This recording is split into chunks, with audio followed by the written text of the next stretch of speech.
in what we do, giving out Bibles. It's not a ritual. It's a reminder for every person that makes a commitment to Christ in baptism. What they're committing to and the message that takes them there and keeps them going through life. Grant, I know you're going to study this. He was very picky on what kind of Bible he got, and we sat down and worked all these details out to give you this Bible. I know you're going to study it. Keep at it. Don't give up. These are your brothers and sisters, aunts and uncles and grandparents, all of us together. We share in this journey with you, don't we? Amen? Amen. And this is what we're about here at Central. We're a family of God. And we keep emphasizing that in front of all of us to remind us we're making a difference. We're making a difference. So here's a brand new Bible for a brand new journey and a certificate there about your baptism. Love you, Lord. Lesson 2 is tied very closely to that this morning. If you want to turn your Bibles to 1 Timothy chapter 1, we're going to look at 1 and 2 Timothy, some passages in there. Again, with this theme that I've been talking about for some weeks, things you ought to know. Today, about truth. To start with, however, I want to give you a little bit of a history background about another missionary who went to Japan. Caleb, rather. J.M. and Caleb, some years ago, we talked about this a few weeks ago, went to Japan in the late 1800s and stayed there for a number of years. One of the people that he influenced at the age of 14 eventually followed behind him and also went to Japan. Her name was Sarah Andrews. Sarah stayed there from 1916 until 1961. Quite a lengthy term, single woman, who was determined to make a difference with the gospel. Taught little children, taught women's classes, reached out and helped get churches started because of her influence. During that time period, obviously, if you've done a little math, you realize that she was there during World War II, and yes, she was. She was given the opportunity to return home, and she turned it down because she was worried about how it might affect her students and the members of the church. So she stayed there under house guard by some Japanese people watching over her, not so much imprisoning her, making sure she was okay. She already had that kind of influence among the people in her area. During the time of World War II, as you can imagine, there were times that food was scarce. From one of the classes I had on historical missiology in graduate school, I learned that Sarah had actually survived at times by eating corn stalks during her imprisonment. Walking in the footsteps of J.M. McCabe. I wonder what it was like for young Timothy to have walked in the footsteps of the Apostle Paul. The persecutions that they saw him go through and the details and the life and the experiences. And Paul looked at young Timothy as somebody very special. If you'll look at 1 Timothy chapter 1. As he introduces this letter to Timothy, and Timothy doesn't need an introduction, neither does Paul, but he writes at the beginning, he's writing to Timothy, a true son in the faith. What a commendation. But the things that Timothy must have gone through himself, having walked in the footsteps of the Apostle Paul. And all of those missionary journeys are the ones, at least, that he accompanied Paul with. There were other times, as in this case here, that Paul sent him out to other places. Now he's in Ephesus, and he's receiving a letter from Paul. And what a challenging one it is. And it is one for us today, too. You see, by the time he's going through there, Paul is laying something very heavy on him, a responsibility to charge false teachers to stop teaching false doctrine. Some were already, even during the early stages, being captivated by fables or histories or traditions that they felt like were important. Some of them by counting the ages and genealogies of different individuals. This became a problem for the church.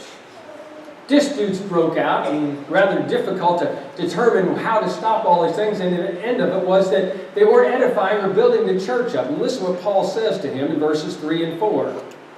As I urged you when I went into Macedonia, remain in Ephesus, that you may charge some that they teach no other doctrine, nor give heed to fables and endless genealogies which cause disputes rather than godly edification which is in faith. The impact of false teachings. And Paul was concerned by it. And yet he sends a young man who is quite capable, at least by having been with Paul, a true son of the faith, to go at least in part and try to straighten out some of these things. To make sure that what was taught the true message of God and not something that was wrapped up or mixed up with anything that might be influential from just the people of those times, the traditions or anything else that they might be going through. The fact is, Paul says, verse 5, now the purpose of this commandment is love. You know, some people think in their pursuit of Christianity that love is over on the left side and law or truth is on the right side.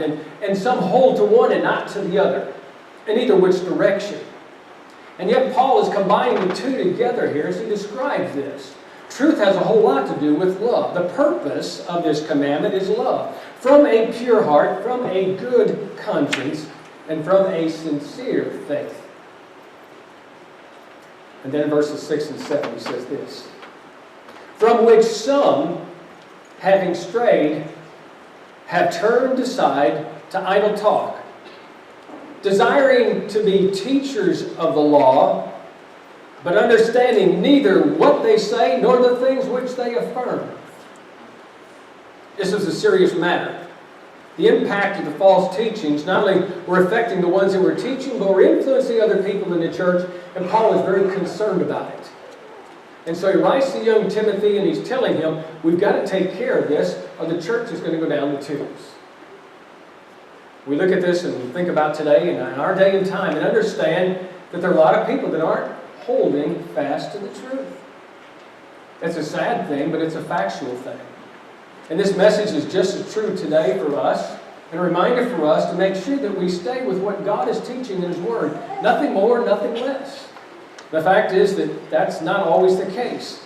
And as he's describing some who have, as he used the word strayed or turned aside, it's a very tragic thing, spiritually speaking, to have left the truth, left the walk with God.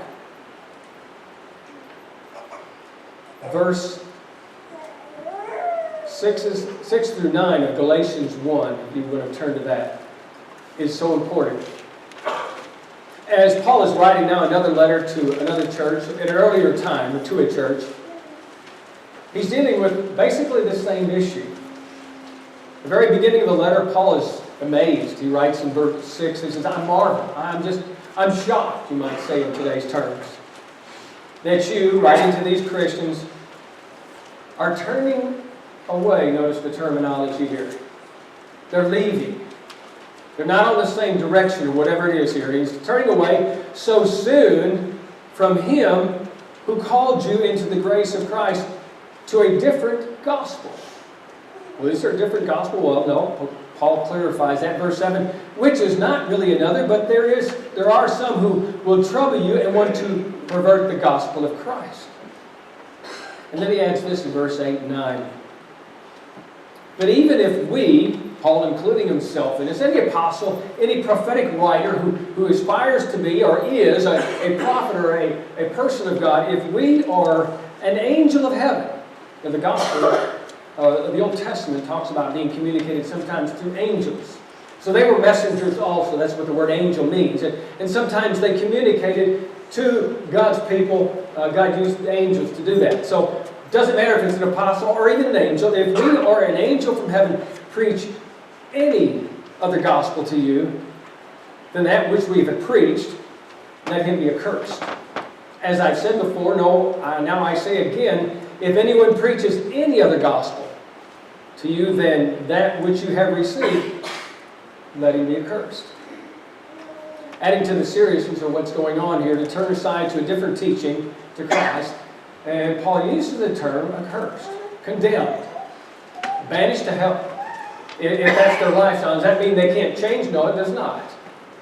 But what it means is if they're in that vein or that direction, they're influencing people in a wrong direction, they are part of the accursed as if they never converted to Christ to start with.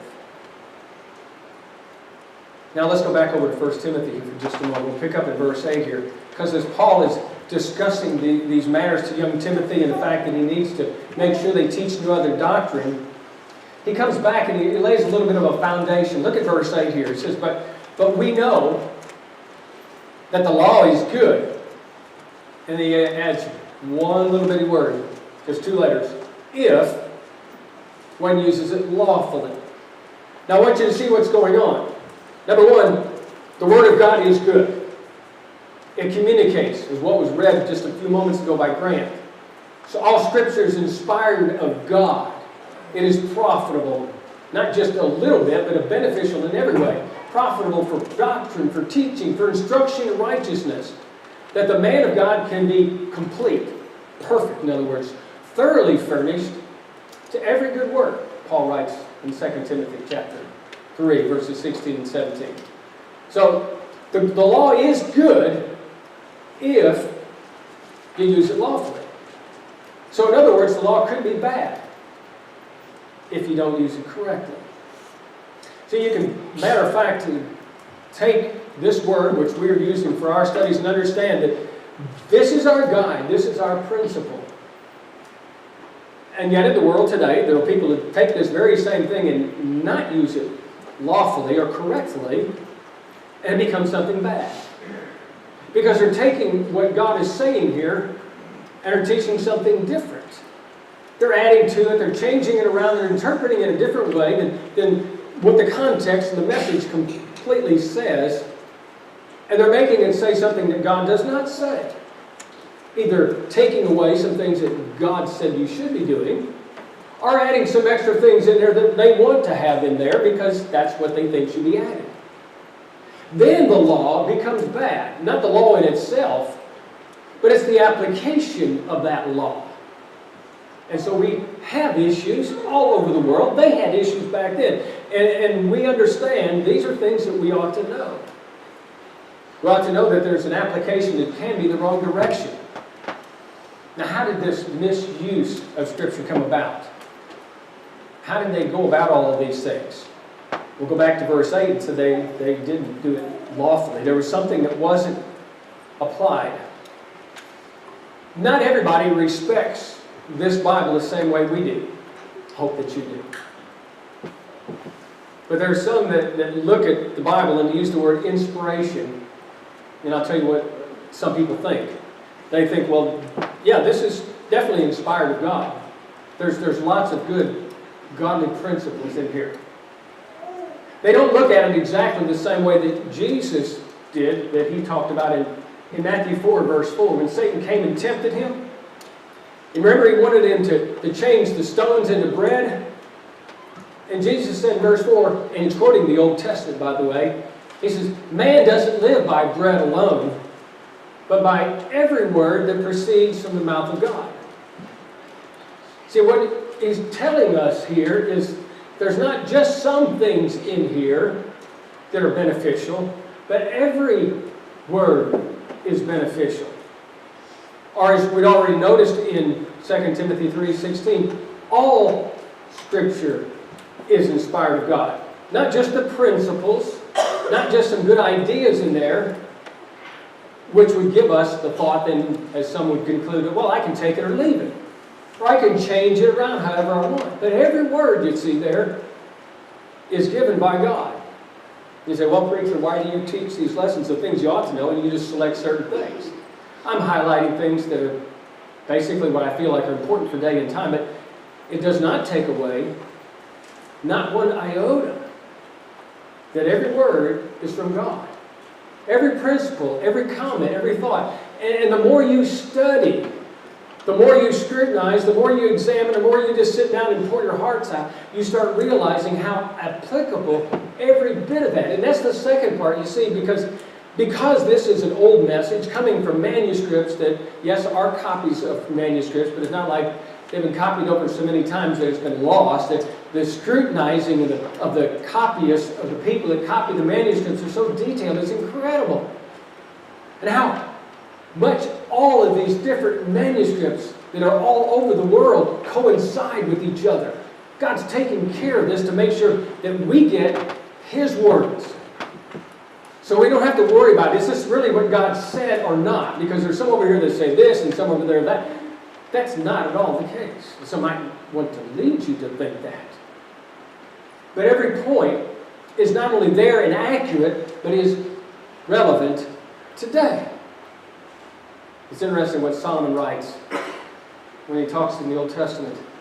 And he said, man, every day's like it's the same old thing. Nothing new under the sun is the way he describes it. Not with man, not with his thinking, not with his sin, not with his struggles, not with his sorrows, not with anything else. It's all the same thing over and over again. And God, in His infinite wisdom, writes exactly what we need and intends for it to be relevant for every day and time if you'll stop and consider what's going on. And then recognize this isn't just whoever talking to me now. It's not just a good suggestion from a well-groomed person or a best friend or whatever. This is God talking to me. And take it that way. And understand that's what God is saying. Now, it's a serious matter because we live in a time where there's so much confusion. And whether you know or not, the world around us is wondering as they're looking at what we call Christianity, what they call Christianity, with every name under the sun, they're going, they throw their arms up in confusion. I don't know. Shrug their shoulders and say, I can't figure it all out. It's too hard for me. And yet that's not at all what God is intending. He's not the author of confusion, Paul writes in the 1 Corinthian letter. But man sure is. And we made a mess of things. Now I respect the Bible, and therefore they take liberties. But God's truth is God's laws and His commands. Now, I want you to understand that if you look back to the Old Testament, you'll find some principles that explain what's going on, because not everybody always looked at that the same way. Even some of God's own people. Turn to 1 Samuel in the Old Testament. Chapter 15 for just a moment. We'll highlight just a second. While you're turning there, I'll catch you up on the context here of what's going on. This section here is about a king who is Saul, first king of Israel. Good man for a long time. He was sent out in an adventure by God. Verse 3 says to attack the Amalekites. It might be difficult for you to comprehend what he asked Saul to do. But he says, I want you to utterly destroy all that they have. And do not spare them. Down to this verse, the same verse here. But kill both man and woman, infant and nursing child, ox and sheep and camel and donkey. Utterly annihilate them is what God was after. He wanted their name, their thinking, their philosophy, their impressions, their communication to be totally wiped off the map. That was Saul's mission.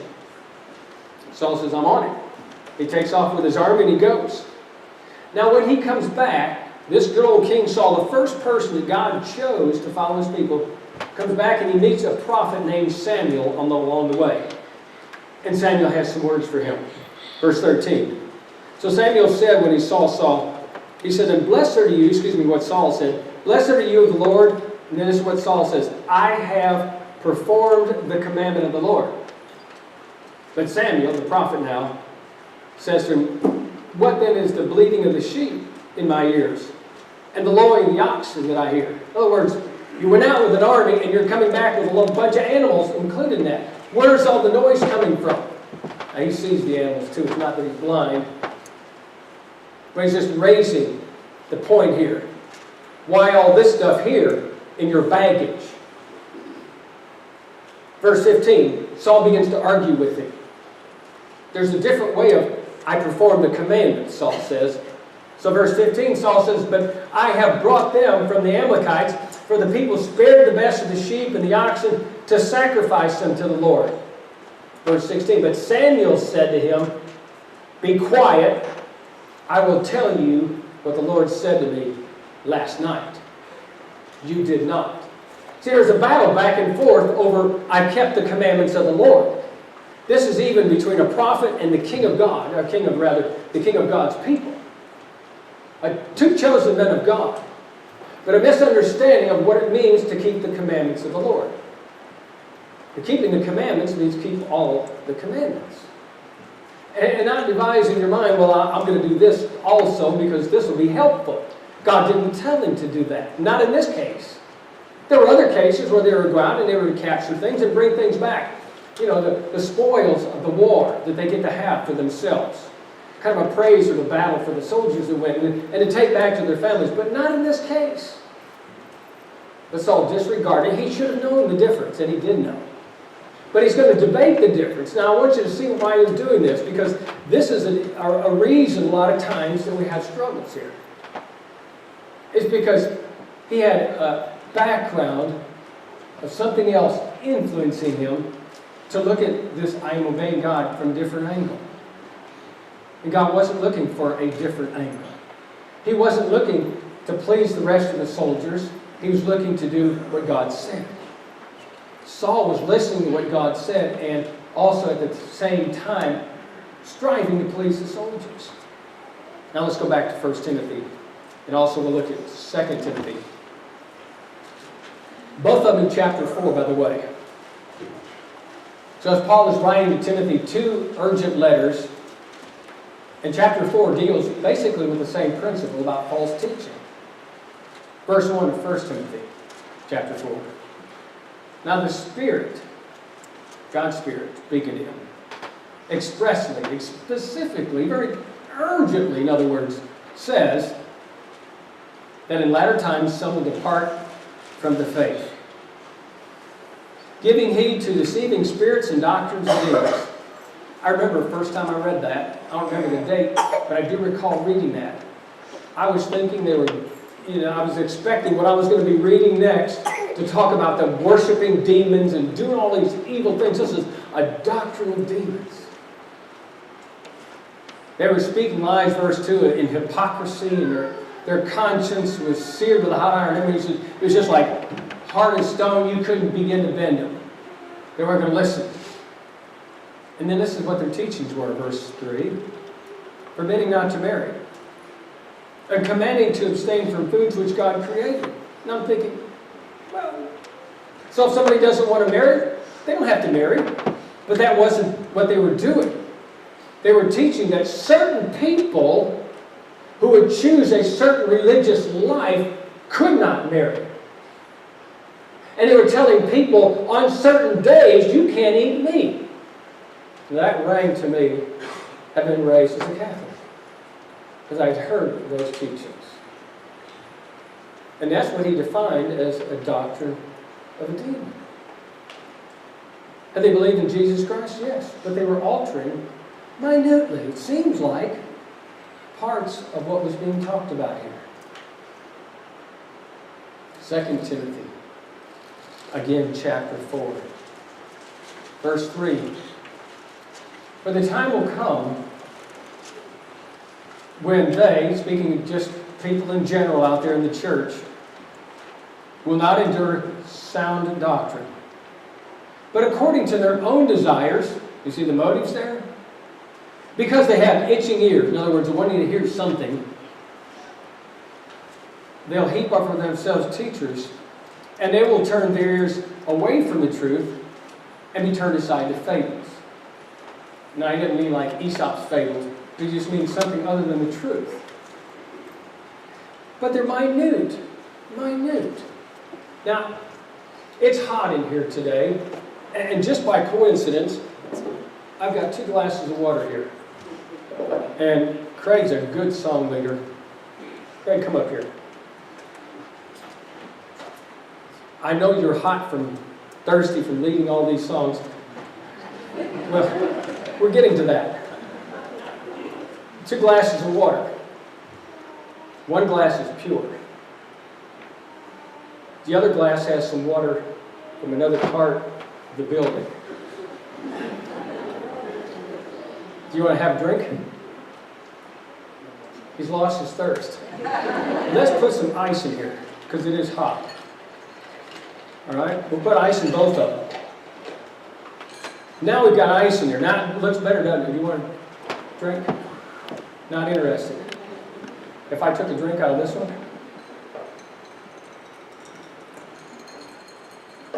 Sorry, my hand's always shaking. You want a drink? Yeah. Ivory good, crunchy. What if I drank this one too? Maybe you ought to test that one. You feel sad? Even I drank out of it. Go ahead, have a drink. You deserve it. No, I'm not sick. And you won't be either. Now, the other part of the water from the other part of the building was also from the other side of the kitchen, so they're both clean. No matter which one I picked up, I thought, if I pick up the wrong one, I'm had. Go ahead and take that one back there, because you'll need it when you lead singing here in a little bit. But you see, and you follow me, he's taking the fuller one. You're following what I'm talking about here. Think about it spiritually speaking. Both of them looked pure. Both of them had ice added to it. But not until you analyze it do you really want to take a swallow of it.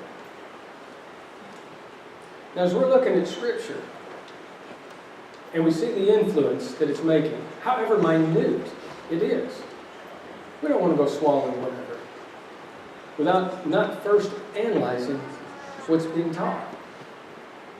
And this is exactly what Paul's trying to tell Timothy. And if you go back to that very first verse that we read, verse 3, Timothy wasn't doing what he ought to have done. It sounds like Paul's saying, like I told you before, parents, you've done this with your kids, I said clean the room up, now get in it, well, it's not an easy thing, you see, to do. And yet, Timothy had to own up to the charge. And we do today too. To stand fast with the truth of the gospel. One passage and we'll close here. Let's look at John chapter 8. Craig is so happy for that wonder.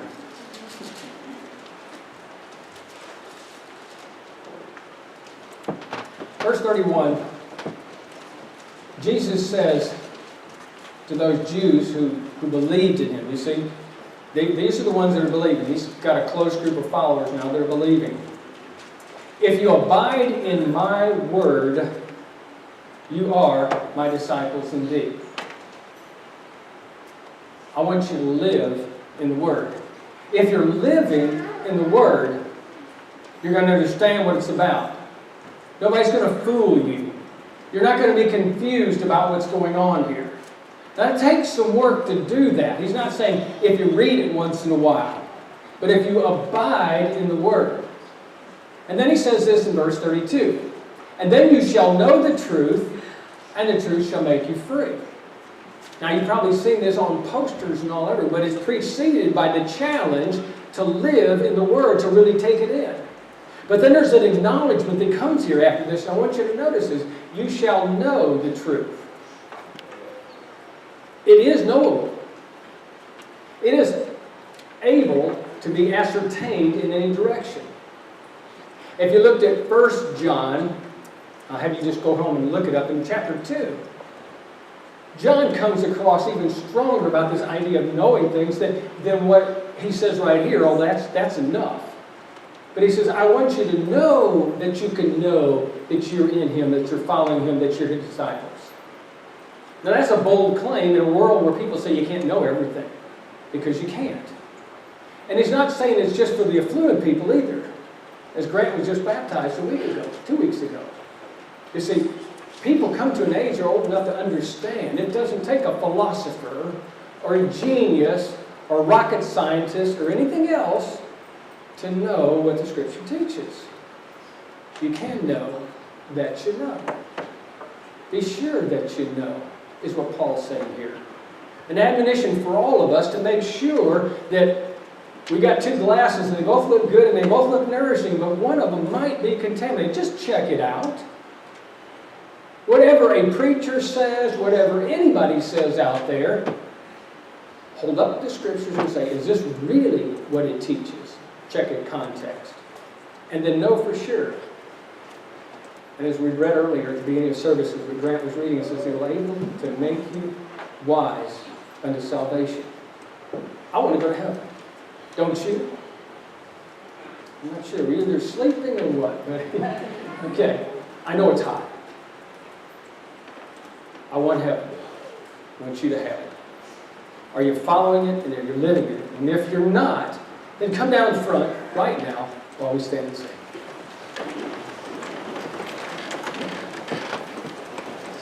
$586.